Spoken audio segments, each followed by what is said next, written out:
ಧ್ಯಾನಕ್ಕೆ ಭೂಮಿ ಇದು, ಪ್ರೇಮಕ್ಕೆ ಸ್ವರ್ಗ ಇದು, ಸ್ನೇಹಕ್ಕೆ ಶಾಲೆ ಇದು, ಜ್ಞಾನಕ್ಕೆ ಪೀಠ ಇದು.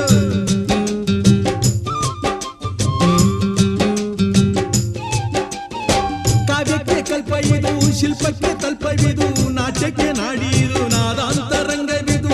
ಕುವೆಂಪು ಬೇಂದ್ರೆಯಿಂದ ಕಾರಂತ ಮಾಸ್ತಿಯಿಂದ ಧನ್ಯವೀ ಕನ್ನಡ, ಕಾಕಿನ ಕನ್ನಡ. ಹುಟ್ಟಿದರೆ ಕನ್ನಡ ನಾಡ ಹುಟ್ಟಬೇಕು, ಮೆಟ್ಟಿದರೆ ಕನ್ನಡ ಮಣ್ಣ ಮೆಟ್ಟಬೇಕು.